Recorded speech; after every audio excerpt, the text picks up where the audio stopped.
Rafael.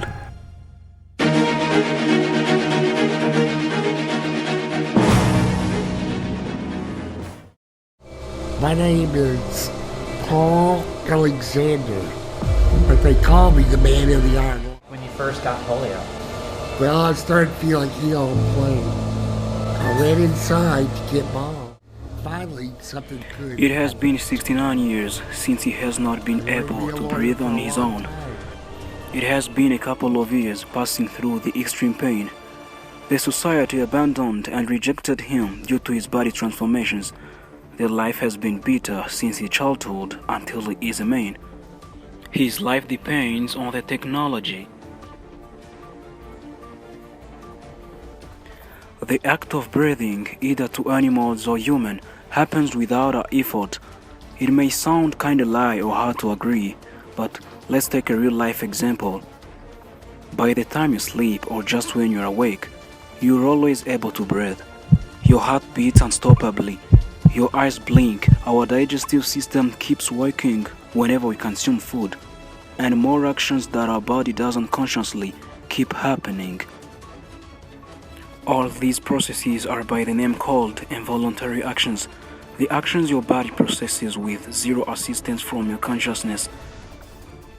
These actions are controlled by a small brain organ called medulla oblongata. Now, let's begin with the great life of a man named Paul Alexander with the action of breathing.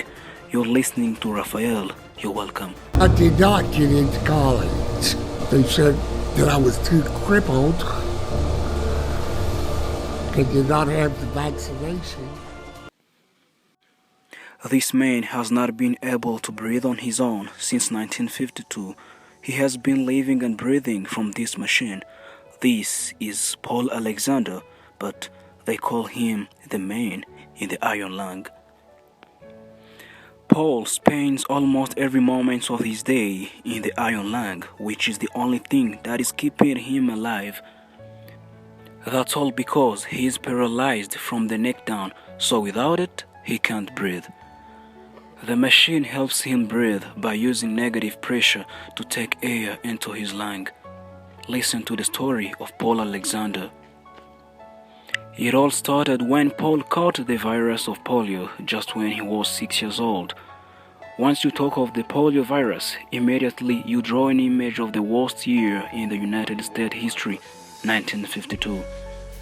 That is the first outbreak of this virus. It is spreaded from oral contact. It occurs from poor hand washing or from consuming of contaminated food or water. By the time the virus enters the body, immediately it affects the respiratory system and takes the digestive system. It grows within the esophagus or in the neck and takes the intestines, which later destroys the backbone and paralyzes it. The polio virus was that frightening, for it killed over 3,000 people within a year and left over 21,000 paralyzed in the United States. Paul keeps telling us how he was feeling when he first contracted the polio virus. I went inside to get Mom, and she turned and looked at me, and she said, "Oh my God, not my son." For the next 5 days, I lost everything. The ability to move. My legs would not hold me up, and then I couldn't. Paul was home under care of his parents when they realized he was not breathing easily. And then, after spending some days on the bed, his parents rushed him to Parkland Hospital. Right after the doctor took him in the emergency room, he was declared dead. Fortunately, that was never the end. After a little while came another doctor and performed tracheotomy. Tracheotomy is an operation to allow the blocked air to clean and remove any obstacle from the airway to more easily deliver oxygen to the lungs. Alexander didn't want to die. He continued to fight, supported everything he could so to get better. He fought against polio every day. It was hard, painful, and tiring. 18 months later, he left the hospital and came to his residence, Dallas, Texas, but his life was never gonna be the same. He couldn't play sports, he couldn't go to church, he couldn't hang out with his friends.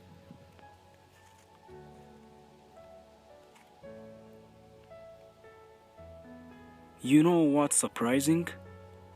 Paul does exactly the same thing you and I do. I woke up, brushed my teeth, washed my face, shaved, had some breakfast. Well, I just need a little bit of help too. Then what would you do all day?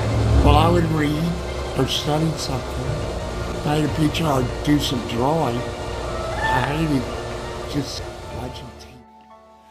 Paul worked hard to graduate from Dallas High School, but they said he was too crippled and did not have the vaccination.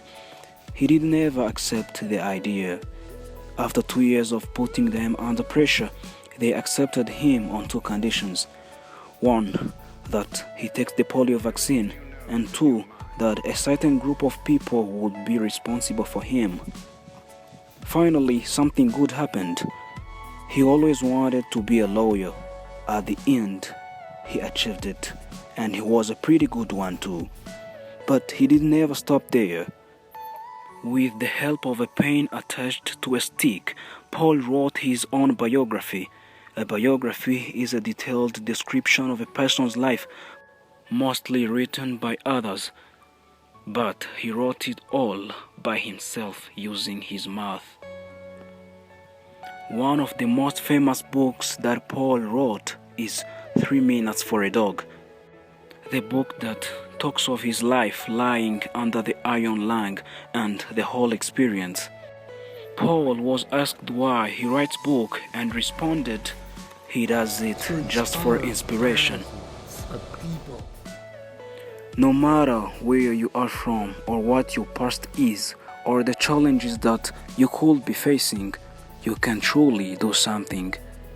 You have just got to set your mind to it and work hard. Paul's dream is to not let polio defeat him, but defeat polio. Therefore, he wanted to accomplish things he was told he could never accomplish and achieve the dreams he dreamed. Paul may have an iron lung, but he has a golden soul and a diamond heart.